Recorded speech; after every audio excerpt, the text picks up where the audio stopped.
like how often do you buy something from Dyson? Once a year, once every few years. You boycott, like the impact of your boycott, right? It's a bit hard to be felt. So I think as a brand, yeah, you can boycott. And plus, Singapore is such a small market. Yeah. I think even if people want to boycott, it'll be hard to find other boycotters. You think they will boycott? Yeah, I mean, you look at the recent experience after Lazada did what they did. Everyone makes a lot of noise. Boycott 2 months Lazada. later, 99, everyone's back. Like, Yeah, clicking, collect voucher. Everyone forgot already, right? That's true. Before the next episode of the Yalabot podcast, we have got a message from Folklory about words of wisdom. This is our series of in-depth interviews with 60 Singaporeans aged 60 and above to capture their life lessons as podcasts. This will be part of Singapore's SG60 celebrations next year, and we'll celebrate their amazing lives, perspectives, and wisdom for future generations. But we need your help. If you know a Singaporean above 60 with an unforgettable life story, you can nominate them to be interviewed and have their words of wisdom turned into a folklory. So head on over to folklory.com/words of wisdom or click on the link in our bio to send us your nominations. And now, on to the podcast. What's up, everybody? Welcome to another episode of Yala, your thrice weekly podcast where we talk about the hottest news with a touch of what, Terrence? Good old humor. Good old humor, man. Yalabat, East Coast, and Yalabat again, wreathed in red, restored to this great gallery of the game. A walking work of art. Vintage, beyond valuation, beyond forgery or imitation. 1 month since he became a dad and like 5 years since he started on Yalabat. Now in his immaculate maturity, Harish and Yalabat reunited. Oh my God. Wow, that one got me teary-eyed, man. That was, for those who don't know, that was Peter Drury's iconic commentary on the return of the prodigal son, Ronaldo, to Manchester United. Yeah, man. 3 years ago. 3 years ago. But this one was, I adapted it for Harish's return to Yalabat. Wow, that is the perfect way, man. Not so much a prodigal son, the prodigal father. Now Prodigal father, the correct. father is back. Hopefully, I mean, that Ronaldo return ended quite badly. We got to add the cap on A year down the road, I go on some other podcast and I fucking talk shit about you. But yeah, welcome back, man. Thanks, man. It's been a good month. Good month, man. Yeah. And how's it? How are you feeling right now, man? I mean, I'm excited to be back.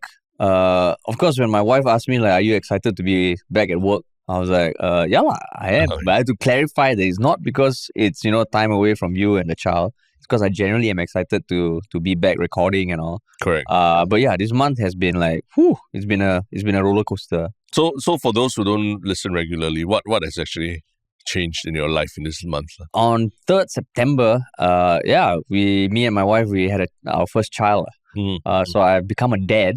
Yeah. And took the full month of paternity. And a big shout out and thank you to you, Dom, Tristan, and Don, for covering the Yalabat while I was away. And I mean, I never felt like, oh shit, like I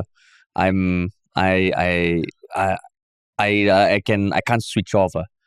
Which I really appreciate. What do you mean you can't switch off? No, like everything was just carrying on without me. Yeah. Yeah, and I really appreciate that. So a big thanks to all of you. The team. I really, really appreciate it. And shout out to the guest hosts who came on during that period also. Yeah, exactly. Joe Tan, Rishi.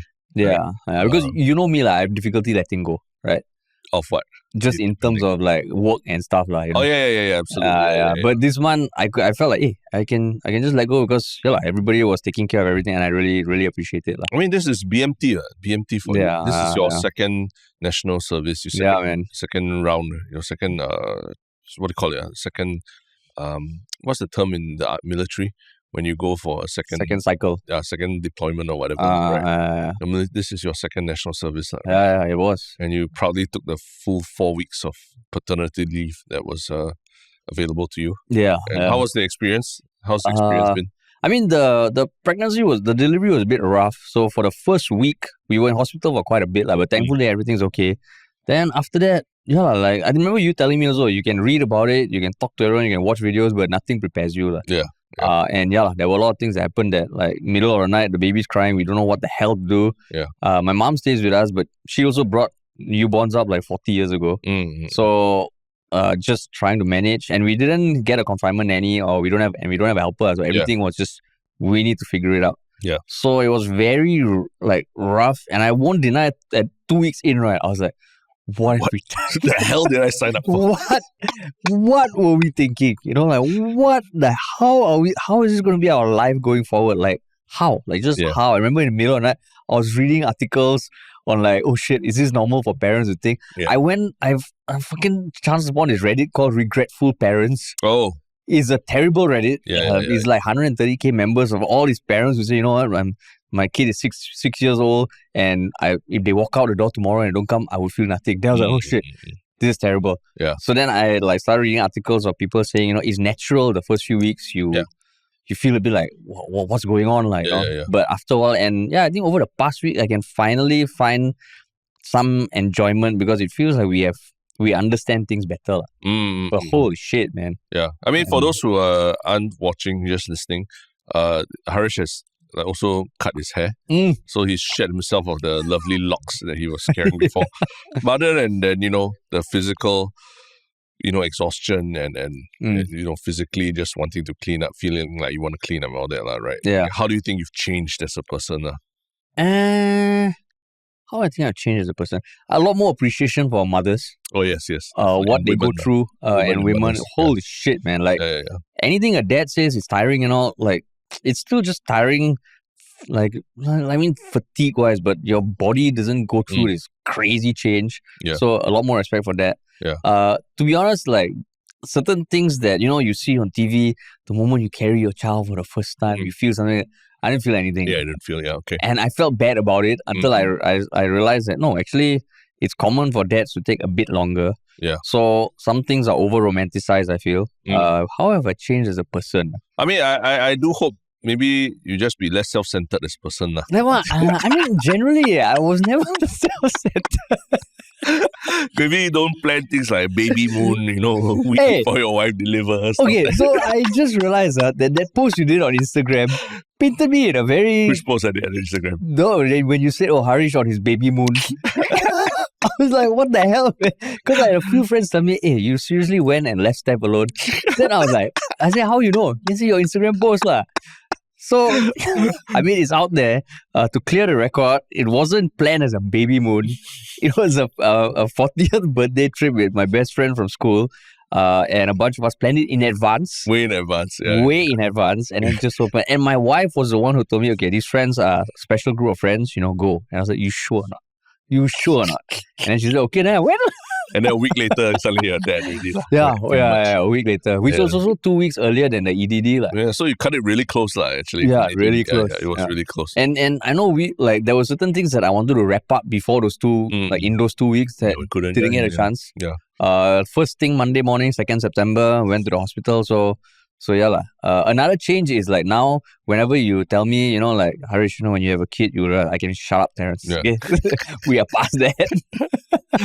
No, I say now you understand that you are no longer, there's certain parts of your, you know, control over your schedule and things like that is no longer in your hands already, right? And you are fully 100% responsible for someone else's well-being. Yeah.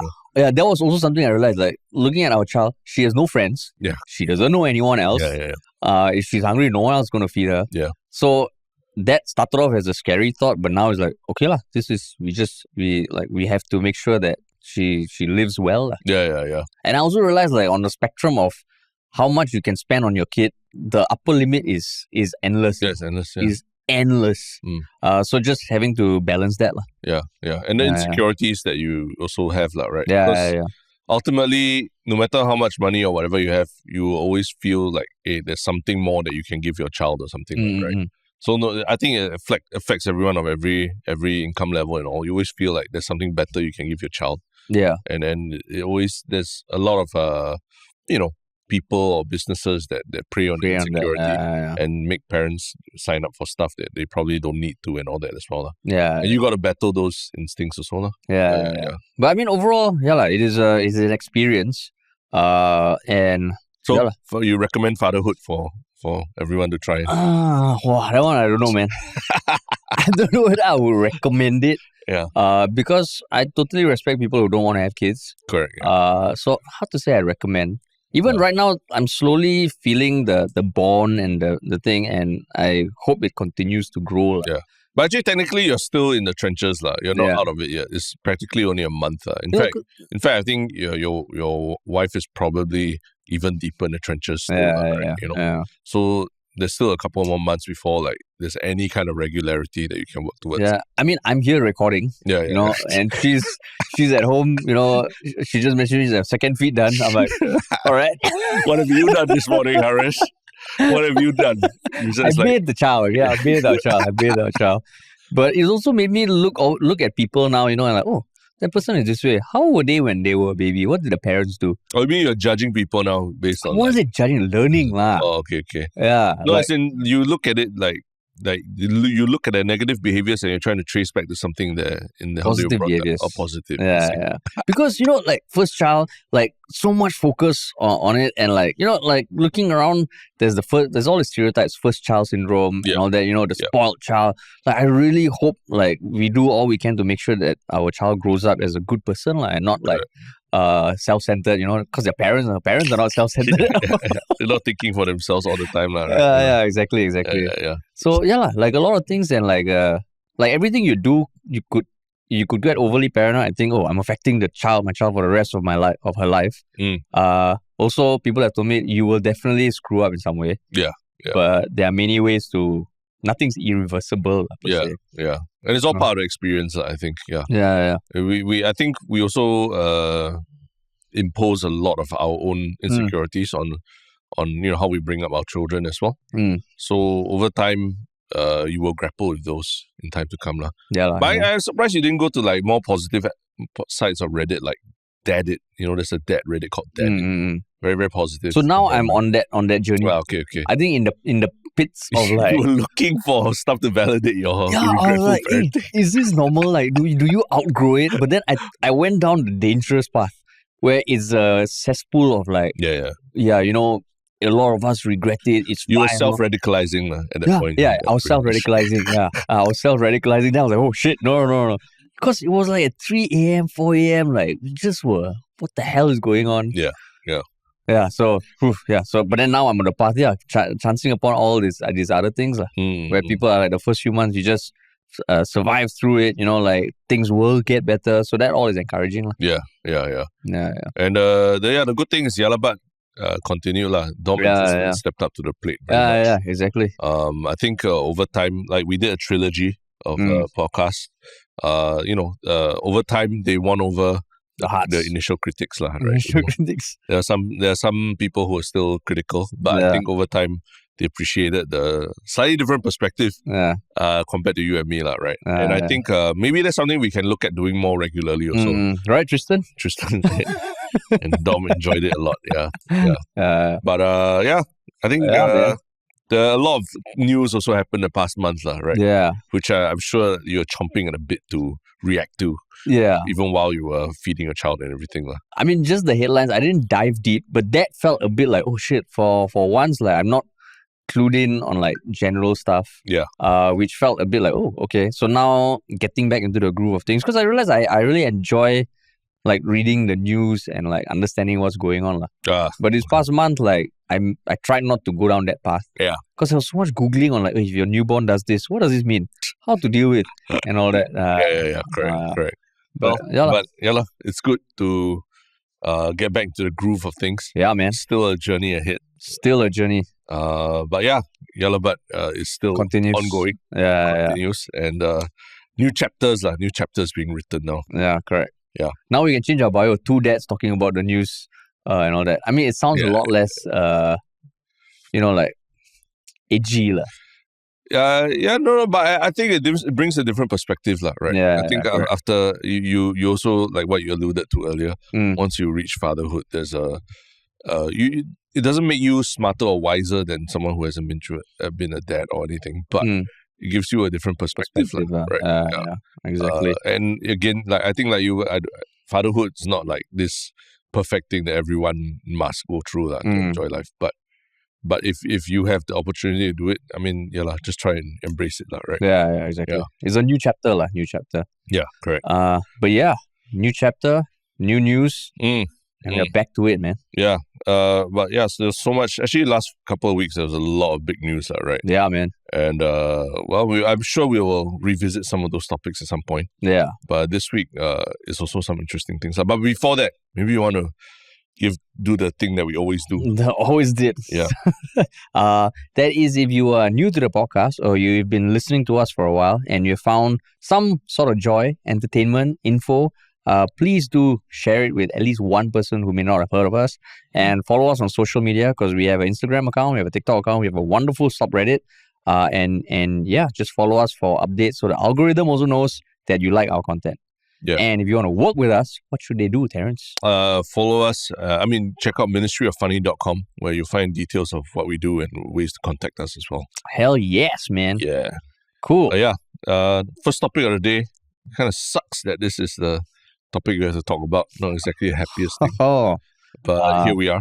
Yeah. It is the news that the company Dyson, who, made the waves because in 2019 they shifted their global office from the UK to Singapore. They had a shock layoff of a number of their staff in the Singapore office, and apparently gave the union only a day's heads up that they were going to do it. Yeah. And of course, people are unhappy. People are, up in arms again about another big tech company in Singapore that, expanded over the past few years, and suddenly, boom, lay off a shit ton of people. We don't know if it's a shit ton, right? That's true. We know that we don't know it's a shit number, ton. Yeah. Yeah, because in Singapore, I think as of last year, they had 1,920 people working in the Singapore office. Yeah. And I mean, their office in Singapore is at quite an iconic building. Yeah, St. James Power Station. Yeah, man. I'm sure anyone our age would have some memories at St. James Power Station, because it used to be, it was a cluster of clubs and bars, right? Yeah, that's right. Yeah. Clubs and bars, and I don't know whether it was a Thai disco at some point. Oh yeah, no, I think there was. I think there was. But yeah, so there was announcement, like what you said. We don't know how many, but in some articles you see where they spoke to laid off employees. Apparently that the morale was low, and the way the retrenchment exercise was conducted, it was a bit more discreet than one would have liked. Apparently, emails received an email inviting them to a one-on-one meeting. The HR representative was in the room, and then they were given a reason, most common of which was that their job is redundant and they need to pack their things and leave. Yeah. So did you see anything surprising about this layoff? Because there have been a bunch of layoffs in the past year. Yeah, correct. Right. I think if anything surprising is just that at one point, just in the last year and a half, I think, Dyson, opened their big headquarters in St. James Power Station. St. James Power Station. Yeah. And they had a big event for it, right? Lee Hsien Loong presided over, and James Dyson, the big news that he was also buying property here and everything. So it seemed like they're here to stay, right? And then the past year, I think they've also hired a lot more people. So close to nearly 2,000 people hired, 2,000 people working for Dyson Singapore. Yeah. And to suddenly have this news of, turning around and downsizing everything, while there was all this news of new investment coming in and investing in Singapore and all that. A bit of a shock, right? Yeah. Because I think in the past, apparently in 2020, 2022, it did say that they wanted to move their R&D team here to be the central R&D location for all their offices. And which is quite different from a lot of other tech companies, because I know, for the bigger tech companies like Google and all, is the technical expertise is never in Singapore. In Singapore, there's a lot of sales, there's a lot of operations, but the R&D, the place where all the magic happens, is not normally in Singapore. Yeah. But for Dyson, it is. Yeah.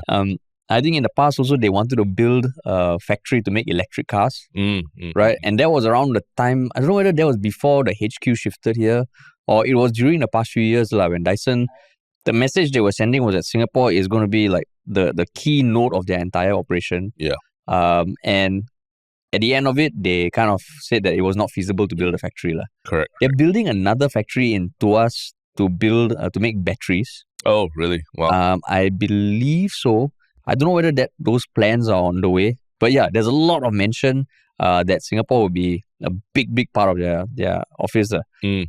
But I think the biggest thing is that when they hit their layoffs in the UK in July, there was a question asked about whether their international offices will be impacted, including Singapore. And the answer was no. La.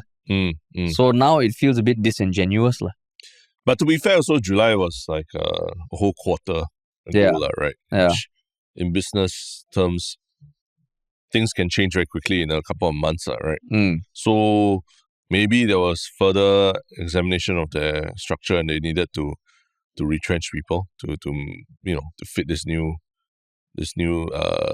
corporate structure that they have. Can you blame them for that? For sort of, not say reneging, but like going against what they said before?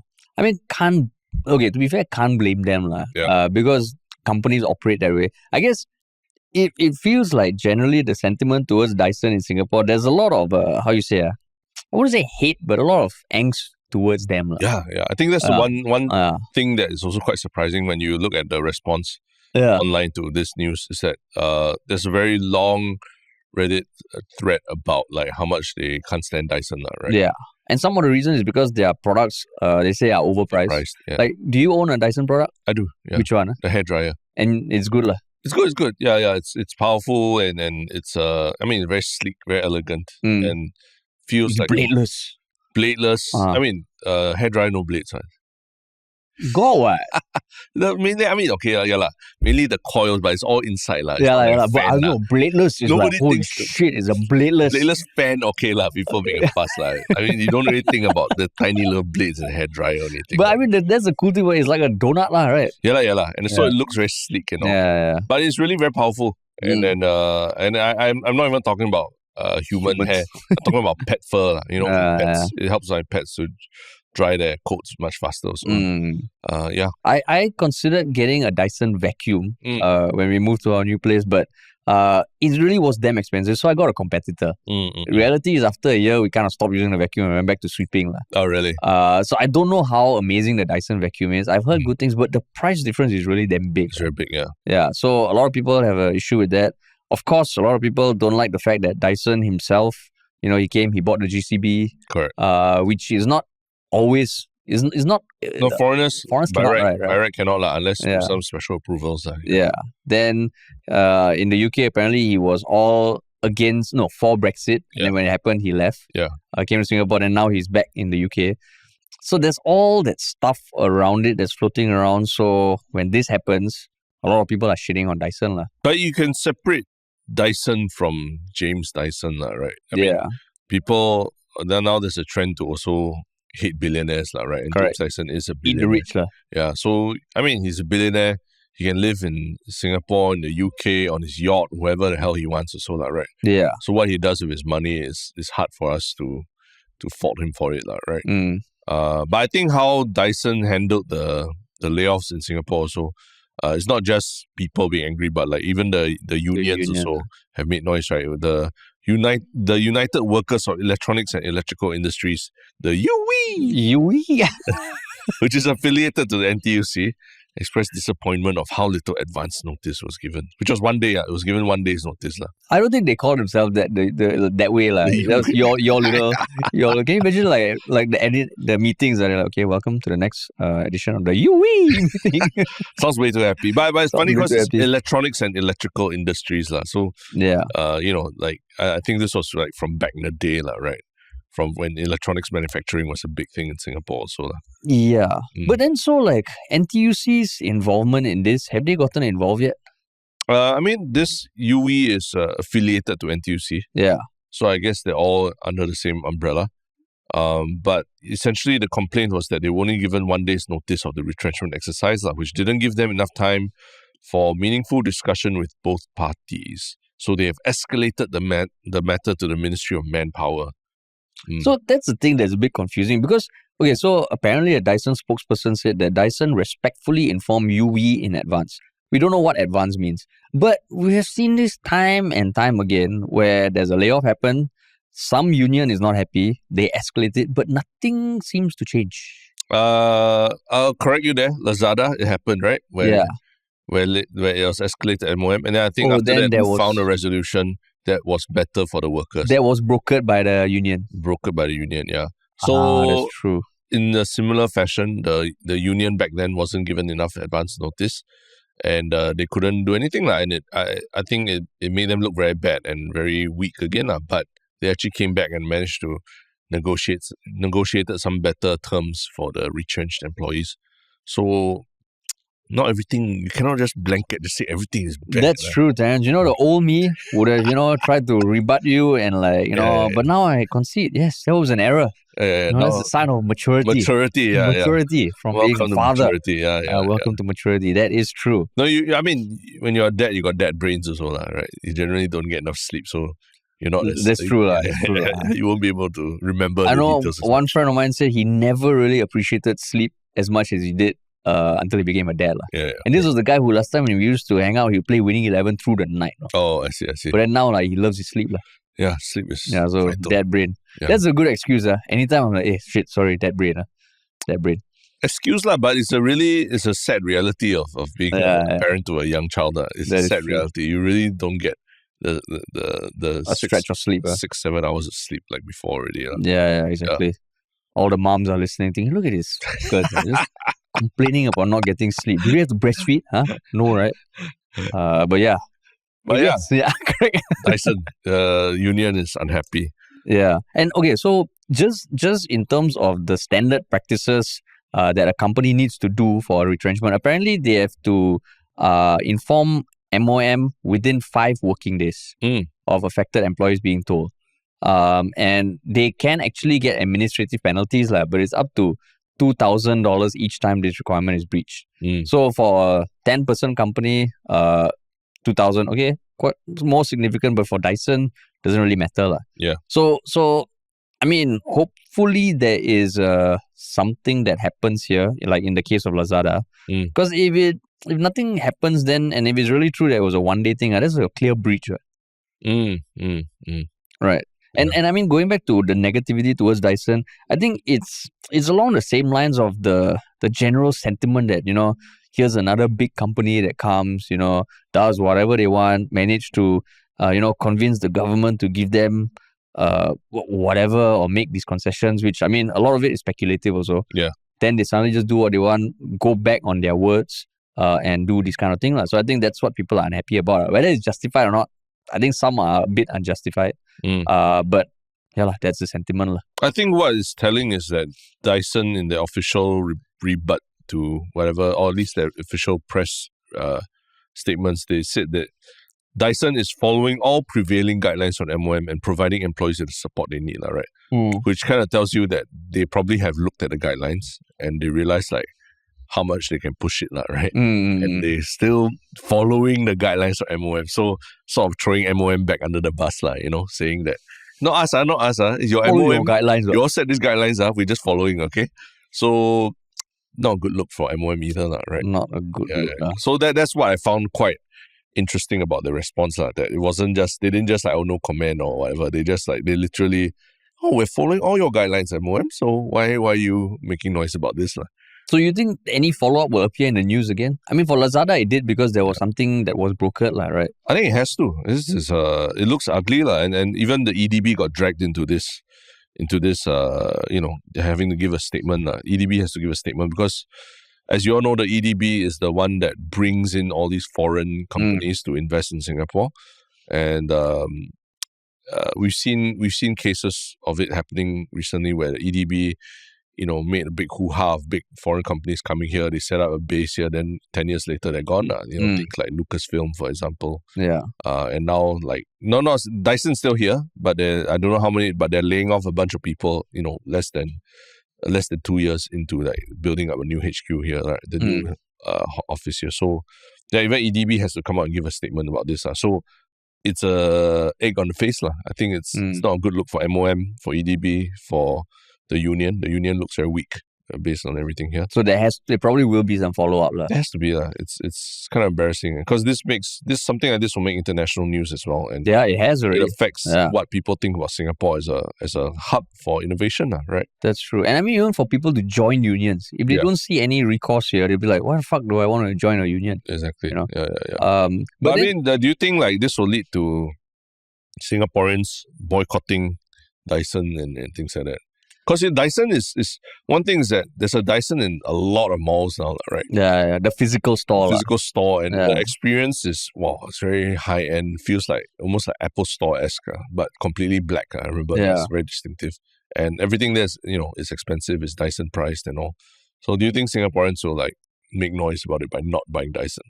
I don't think so, lah. Really? Yeah, I mean, I think because Dyson, like, how often do you buy something from Dyson? Once a year, once every few years. You boycott, like, the impact of your boycott, right? It's a bit hard to be felt. So I think as a brand, yeah, you can boycott. And plus, Singapore's such a small market. Yeah. I think even if people want to boycott, it'll be hard to find other boycotters, lah. You think they will boycott? Like, you boycott McDonald's. Like, it is like people can have McDonald's multiple times a month, and you can keep shouting about it. It's not like I boycott Dyson. Then 2 months later, you're like, I'm still boycotting Dyson. Yeah. Do you need a new vacuum? Yeah. No, but I'm boycotting, Yeah, I mean, you look at the recent experience after Lazada did what they did. Everyone makes a lot of noise. Boycott 2 months Lazada. later, 99, everyone's back. Like, clicking, collect voucher. Everyone forgot already, right? That's true. So, Dyson, I mean, it's not laying off and retrenchments are part of the whole tech winter going on. Yeah. And all that, right? So, I don't think you can single out like Dyson as like the evil overlord, right?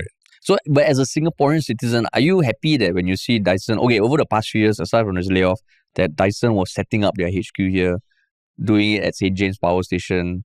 The St. James Power Station thing was quite jarring for me. I always felt like the St. James Power Station is such an iconic place. And why become an office? Yeah, I mean, iconic in how it looks, but also like as every Singaporean, growing up back then as a millennial and all that, you could go there for partying and all that. I mean, not that I went a lot or what, but it was there, as an option. So to see it become like now, this global MNC's HQ and it's inaccessible, right? This iconic building is now inaccessible to the general public to even just walk through and be part of. That I felt like, wow, it's capitalism at work, right? Did they change the facade of it a lot? No, I think the external looks the same. But the fact that it's a private company's HQ now means that as the general public can't walk in and take a look at it or what, right? Yeah. So for those superficial reasons, I was like, oh, why they do that? But then but what about like the less superficial stuff about them? Seeing Singapore as a place that they can set up their HQ, bringing R&D professionals here. Quite promising. I think back then it felt like quite promising, and then there was talk of them doing an electric vehicle. But I would say the last 1-2 years, the products that they released in the last 1-2 years a bit strange. They did I think there was during the COVID, they had this air purifier mask that they were trying to sell to people, but it wasn't really like, it wouldn't stop you from getting COVID or anything, right? Yeah. They just sort of like cleaned up the air around your face. And then they also had like headphones, noise cancelling headphones that looked attached to the mask, right? Could be attached to the mask, but the headphones, you can get them separately by itself. I think now there's a version 2 out already. But I think it never really took off because people never understood the value proposition of it. And I mean, like just now also when I mentioned that the battery thing, right? They are actually building a battery factory in Singapore, in Tuas. And apparently it's being built, it'll be completed by 2024, operational in 2025. Yeah. So that is not like the EV factory where there was promise, but they rescinded that. Yeah. So, yeah, I think even when I was hearing that, okay, they're setting up their HQ here, bringing R&D professionals and we're investing a lot, I just thought, okay, here's a company that is not just seeing Singapore as an easy way to APAC.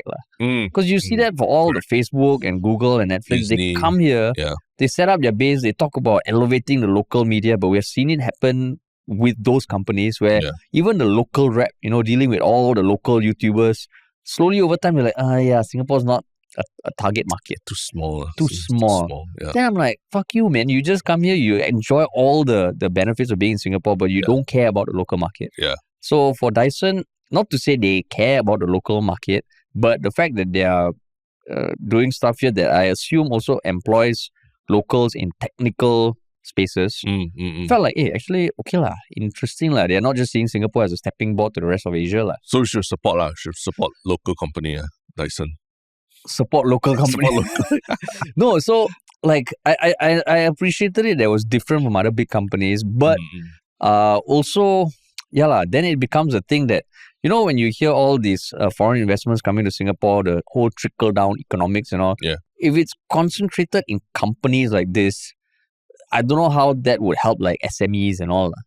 So that's where it feels like, oh, is it just one big ass entity coming to Singapore and taking a lion's share of like, you know, the real estate, the talent pool and all that? I don't know. But it felt like it was a different from other big tech companies, which I appreciated. Like. Yeah. I think the fact that they had R&D here makes a very big difference compared to other tech companies. But hopefully it stays that way, as opposed to just, you know, you make all these promises to set up your base here, and then like what we're seeing with other tech companies, slowly draw it back. So we see. But this one, I'm also looking forward to some sort of follow-up response. Correct. Because these big companies, you know, growing and enjoying the wave when things are going good, but downsizing when things are going bad. Yeah, tough on the workers lah. Yeah, I mean, at the end of the day, like this new plant where they're going to be producing batteries also is important lah, because I think batteries are the next frontier in in tech lah, right? You know, how to create more efficient batteries for I think electric vehicles is a very big thing lah. That's where the big battle is for electric vehicles. And even you think about innovation in your smartphone, the battery hasn't actually innovated that much for 10, 20 years already lah, right? Yeah. So I think it's good that there's actual research being done here about next generation batteries and all. I thought iPhone 16 got all these new features. That one is surprisingly, the iPhone 16 is a whole other thing, but it seems like it's going to be one of the worst iPhone releases in a while. Just in terms of sales or... because people are now seeing the big difference between this one and the iPhone 15. Oh yeah, just the colors lah, right? And Apple Intelligence only coming out, maybe it'll only come to Singapore like next year. Then you might as well be waiting for iPhone 17 already, right? Oh, that's their own AI tool, is it? Yeah. Wow, shit, you really been not been around for a while. I saw some talk of it. I'm like, oh, yeah. Yeah, it's Apple Intelligence. So they say that this iPhone 16 was built ground up for Apple Intelligence, but it's only coming out in the fall in the US. Or later this year in the US. So the rest of the world probably only next year. So so the hardware was built to help with that. Supposedly, I mean, so yeah, the hardware, you need at least an iPhone 15 Pro, right? So iPhone 15 Pro still can, but nobody can review any of the Apple Intelligence features yet because it's not rolled out. Interesting name, Apple Intelligence. I mean, they won't do AI lah. They don't want to follow other people's AI. But I mean, Apple Intelligence acronym is AI. Correct. But at one point, they weren't even using the term AI to describe everything. They called it machine learning. So they've always avoided saying artificial intelligence. So now it's Apple Intelligence. Apple Intelligence, yeah.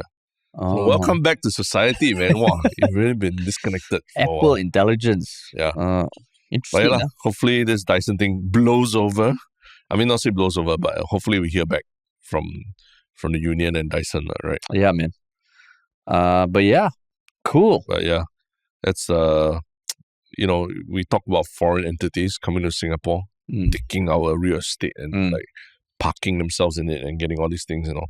But there are also locals who are parking themselves in certain parts of Singapore, but for very different reasons, right? Yeah. In fact, much more emotional reasons than what Dyson did also, right? Yeah.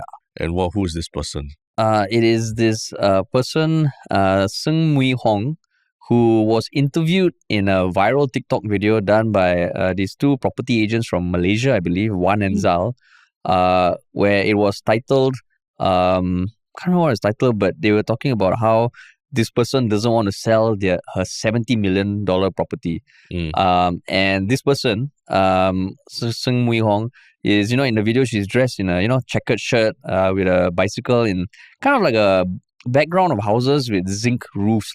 Yeah. So the reality is she owns the land on which the last kampung in Singapore sits, which is Kampung Lorong Buangkok. And apparently that whole piece of land, which is 12,248 square meters, is worth at about 70 million. Yeah. And despite multiple offers, she refuses to sell it. Yeah. And the reason is because she promised her father to keep the land. And that because of that, she will not sell despite the multiple offers. Yeah. So, Kampung Lorong Buangkok, right? I don't know how many people are aware that this kampung still exists. Yes. But, thankfully, we have experience with Kampung Lorong Buangkok, which is what, Terence? We have immortalized Kampung Lorong Buangkok. We have immortalized. In our, if you've not watched our TV series, She's a Terrorist and I Love Her, shame on you, because, it's out there. It's free to watch. I mean, it's on our channel and all. On our YouTube channel. Ministry of Funny YouTube channel. So we have a lot of scenes that we actually shot in Kampung Lorong Buangkok back then with Mr. Benjamin King in there, Muna there as well. Was Keitanya in those scenes as well? I don't think so, right? Yeah. So Muna and Benjamin King. So yeah, we've immortalized parts of that kampung in our TV series, right? Yeah. 2020. Yeah. And if you look, I don't know whether, even on Google Street View and all, if you look, it is so surreal, right? Because when you walk in there, it literally feels like a kampung. Yeah. There are mosquitoes flying about. It's hot. If it rains, it gets a little clammy. The only thing that it feels very jarring is that around it, there's a bunch of like HDB and condo apartments. Correct. So even standing there are certain angles I remember looking. I don't know how much it has changed because we filmed there in 2019. Yes. I don't know whether the view has changed, but certain parts I remember standing there and you look where you can't see any apartment buildings. You cannot imagine this is in Singapore in a relatively central place. Buangkok is quite central. Yeah. Right? And this person, we actually interacted with her, and I think someone from our team was liaising directly with her because we knew that if you want to film there, you have to talk to her. Yeah. She's like she runs the place. Correct. Yep. And apparently there are 25 families that still live there. Yeah. I think they rent the property from her, but it is such a surreal place because it is a kampung. Yeah. It's a real glimpse into history, right? Yeah. You walk in as well, even the furnishings inside the houses and all are still I think, still the same as what they were before, right? Yeah. They've not upgraded it or made it very flashy or anything like that. Yeah, which is surreal because there's electricity. Yeah. And you can be there with, 4G. I don't know whether you can get 5G connectivity there. Yeah. But you are sitting in a kampung house with a zinc roof. Correct. But what do you think about her not wanting to sell? She made a statement that it's subtle. about being filial to her father, right? Because I think she promised the father that she would keep the land and it would be a very big sin for her to lie and sell the property against the wishes of her father who's So what are you getting at, Terence? Huh? I don't understand what you're getting at. Can you explain what's between the lines? I think a lot of people online who saw this were commenting that, at least she follows her father's wishes, right? Hint, because there's also other big properties or big plots of land that families have fought over, and then there's a lot of arguments about whether should follow the father's wishes for the plot land, right? Yeah. And it's still ongoing. I think recently also one of the siblings had to appear in the news again. Correct. But yeah. A lot of so we don't know whether she said that consciously jabbing at someone, but for her promising your father something and not delivering is a sin. But when you look at it, it's like, do you think she should hold the fort or just be like, you know what, it's the natural cycle, we can't hold on to the past. You need to let go.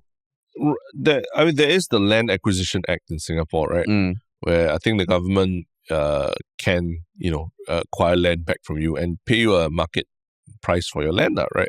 So it's less about, I think there's not much you can do if that is enforced against her. But you have to respect her for keeping this up all this while, because even when we went there and we interacted with her and all that, she's got no airs about her, right? She's not doing it to, for publicity or for tourist groups to come down and check it out and all that, right? You can tell that this is someone who is really passionate about keeping that whole kampong alive, right? Yeah. That's what I felt from watching her and how she interacts with people, and even the negotiations of how to use the how we were going to film there and all that as well, right? She's very conscious of what we were doing and whether we would damage the place or anything. Yeah, and it's not being turned into, some bed and breakfast, where you pay like $600 a night to sleep with mosquitoes and all. Correct. And I really hope she really holds the fort, because I think this is one of the most special things you can find in Singapore. And if it is demolished or revamped or something, it'll be so sad. Yeah. And there's actually a term for places like this or like houses like this, no? Oh, is it? Which I just happened to come across on X like a few days ago. It's called a nail house. Nail house. Yeah. Why is it a nail house? The term refers to houses that where the owners refuse to move amidst all the development around it. And if you Google nail house, you'll get a lot of examples in China, in the UK, the US. Apparently, the Macy's at the Macy's headquarters in New York City, right? It doesn't cover the whole block because there is a nail house or a holdout named the $1 Million Corner on the corner of Broadway. So if you look at the building now, the last part is still looks different from the rest of the building. Yeah. And even in the UK, you get examples. The ones in China are quite ridiculous also because when a huge new city builds up, you can see pictures of a house right in the middle of the expressway and all. Wow. Yeah, so this thing, and in Singapore also, I think you get nail houses in like Geylang and stuff like that. But this one, because of the size of the land, is quite significant. But I really hope that this stays the way it is. Yeah. Even though I don't think it will. I think at some point something will happen. But I really respect the fact that she's holding out. I mean, but her going on TikTok and this TikTok video getting over like a few 100,000 views, right? Doesn't that, won't that attract more attention from whether it's authorities? Oh, you think she kind of like, you mean bringing attention to potentially have the land acquisition? Yeah, or even tourists wanting to come down and see the place and things like that, right? I mean, if it is maintained the way it is, even though it's a very slippery slope, once you allow tourists in. I mean, in COVID, apparently they had weekend tours around the Kampung. It was organized by I guess her or someone in the family or the other tenants. Yeah. If this becomes a tourist attraction, but it is really maintained to the point that, or like to the detail that it is now, I mean, I think that's a win. Yeah. If it brings attention, maybe in some way, in a good way, if it brings attention and there is a move to try and acquire it, people will try and protect it, go and like fucking hug the kampung houses. But you think, having seen it and experienced it already, do you think there's something that should be preserved for future generations to appreciate? Yeah. Kind of like UNESCO. Yeah, like World Heritage. I think so. Kind of thing. Because I mean, we are thick in the middle of building a founders memorial and all that, right? To commemorate the founding fathers of Singapore. But if we have no understanding of how they lived, how people back then lived and everything, maybe we won't understand how amazing it is that Singapore, so-called went from swamp to modern metropolis and all things like that. Unless we have a place where you can see what Singapore was like before. That's true. So there is a national education element to it that maybe they should think about conserving. Not buying over the land to build more HDB flats. Yeah, that is exactly the pitch. It's like you imagine if we have like, Neanderthals or like Homo sapiens in society. It's Homo sapiens? Aren't we all Homo sapiens? Homo erectus. We are Homo sapiens. Okay, Neanderthals, Homo erectus, and you have them like, okay, maybe that's a bit too extreme. Yeah. But like rather than just have it in diagrams or some shit saying we went from like, kampungs to this one, have this. Yeah. And maybe even around it, you can have like a kind of like a tour. Your starting point is there. Then you go to like the HDB, SIRS, or like the ones built in 1960s, 70s. Yeah. Then you go there, then slowly build up. Yeah. But it's like a route, you take. Yeah, correct. In Iceland, they got the fucking not ring of fire. Some route where you go around Iceland. Singapore is like that. Yeah, correct. Yeah. A walk in history. Allow people to step into history and then understand where their parents or grandparents came from. Yeah, this totally should be preserved. Yeah.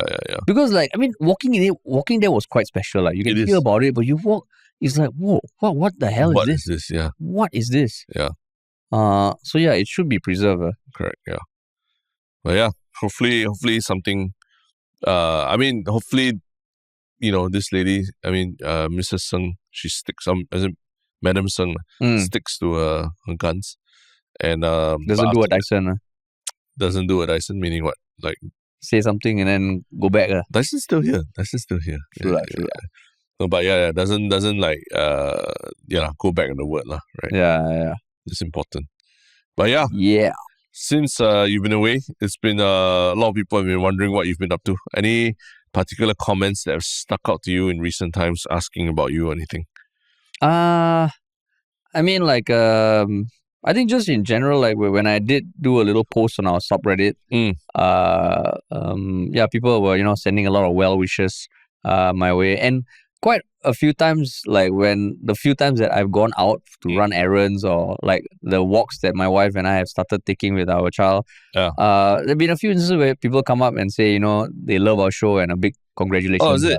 Really? Then I'm like, wow, a damn touch. Like, also, people have been, because I've felt like in the past month, like I have just disappeared from existence. No, I've not heard a lot of people like coming up and saying, hey, enjoy listening to the show and all that. At least on my end, right? So they've all been saying Terrence, to you. What does that tell you? They've all been saying to you privately. What does that tell you about? But yeah, like I think really sweet of them. When people say, because it means that they've been listening for a while. Correct. And I felt like, hey, shit, so sweet of them. So anyone who came up and said that, I really appreciate it. My wife does too. But yeah, so generally those comments have been very nice. Oh, that's powerful. Huh? Yeah. Not bad. Nobody came up and, thanked me for covering keeping things alive while you're like on the paternity leave. I didn't get any of that. There is what happened to not being self-sensitive. I think we got called out for being racist. That's one. Called out for the three of us talking about a racial issue. Yeah, I saw that comment. Issue. Yeah. I've been called out alongside Rishi for, being superficial, is it? No, just being not empathetic with like the people affected by the MRT breakdown. Yeah. And then a lot of people keep saying they miss Harish a lot. This is why we miss Harish a lot. The people who find me a racist, basically. They all coming out and saying no one to counter your elitism and like privilege. And privilege and racism. I was like, okay, fine. No, but I saw those comments. Those are harsh. Yeah. I think especially the Rishi one recently, I think there's a lot of anger about the MRT thing. And I think Rishi was just stating a point of view, which he actually did also sort of like give a disclaimer, right? That he is also speaking from his position of, being a driver and having traveled to a lot of places in the world where he's seen things worse, right? Not saying that he's right or what, but people are just taking it almost too personally, right? He's not empathetic to the people suffering and all that. Yeah. So I mean, some of the comments are like, whoa. But this MRT thing has been quite, there's something deep, primal that affects people. It does. Yeah. And then I think I saw it radiating out towards like even people not living in the West also, right? Where I think someone was telling me, the bus to send my son to school was delayed by half an hour this morning because there was a jam in the West coming in and all that. So it does affect people even beyond like those people living in the West, right? Yeah. But I think the people in the West who really rely on public transport, they don't have much other options. Yeah. And then those people, definitely empathize with them and all that. I mean, if the Circle Line was affected, our whole team would be affected. Yeah. So and I mean MRT, like I think some of the comments were a bit harsh. Yeah. A bit too harsh. But what's your one show comment? Oh yeah, my one show comment was actually it's not so much on Yalabat, but I think on because even while you were gone, we continued releasing episodes of Tell You First, our other podcast, right? And then I think Jungle Jimbo commented on our most recent episode about the Koro Crisis, about disappearing genitals. He commented on Spotify that it's 5 stars, great podcast. I'm curious how Harish discovered this topic, right? And that this topic of the Koro Crisis came closest to mirroring the irreverent, no topic censored humor found on the Yalabat podcast, right? And it also goes out to say that the audio engineering from Tristan was excellent. And even like listening to podcasts from ESPN FC and the audio quality is nothing compared to what Yalabat is, right? Yeah. So shout out to Jungle Jimbo for listening to Tell You First and Yeah, for those of you who haven't started listening, Tell You First is our other podcast that we're producing with MediaCorp, where we talk about Singapore, interesting things that have happened in Singapore's history. Not even just Singapore, right? In Asia and world history, right? Yeah. So, for example, the Koro Crisis, in case you're wondering, was this epidemic in Singapore that happened in 1967, where apparently people thought their genitalia was shrinking after eating certain pork meat that from pigs who had been vaccinated. So for a few days, it really was a crisis. And it's so fucking ridiculous. So yeah, if you are finding that interesting, go check out the episode. Yeah, correct. Yeah, the link will be in the notes. So that was my one Shiok comment. Yeah, and what about your one Shiok thing, man? My one Shiok thing is the new, quite recent Netflix series about the founder of the World Wrestling Entertainment business. It's called Mr. McMahon. And it's basically interviews with the man himself, Vince McMahon, and a lot of wrestlers from the World Wrestling Entertainment business, and the history, and it covers a broad history of the WWE. And the interesting thing that this documentary was commissioned before a whole bunch of like sexual assault and sexual trafficking and sexual abuse allegations came out against Vince McMahon.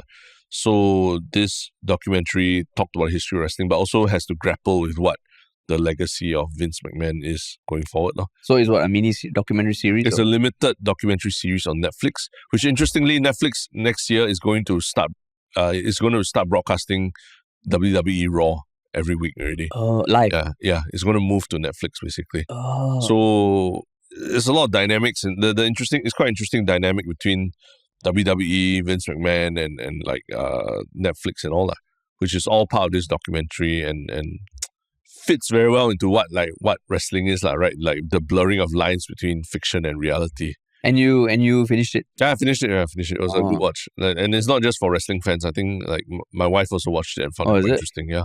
Oh, solid. Yeah. But it paints him in a good light, or just like eccentric light? No, generally quite negative. Quite negative. In fact, towards the later parts, there are people who got interviewed, because they interview people over a period of time. And then there are people who, towards the end of the series of interviews, they were calling out in the documentary the documentary producers for how they portrayed him. Yeah. So it's quite interesting, quite meta in that way. Yeah. Wow, interesting. Okay. Cool. And what is your one Shiok thing? Your first one since in a whole month. Yeah, man. You must have accumulated a lot of Netflix shows and all that you are watching while your wife is like... The only show that both my wife and I use for escape, right, is Friends, no? Oh, Friends, yeah. Yeah, because it's such a classic. It's such an easy watch. Every episode is like 23 minutes. Correct, yeah. It's perfect. Anytime finish feeding and all, we're like, okay, let's take a break, watch Friends. Yeah. But the early seasons. Okay. But yeah, in terms of one Shiok thing, it's a YouTube channel that I came across. It's called Abandoned Films. So what this channel does, right, is that it makes movie trailers out of some very iconic shows in the past that haven't had movies about them, and it uses AI for everything.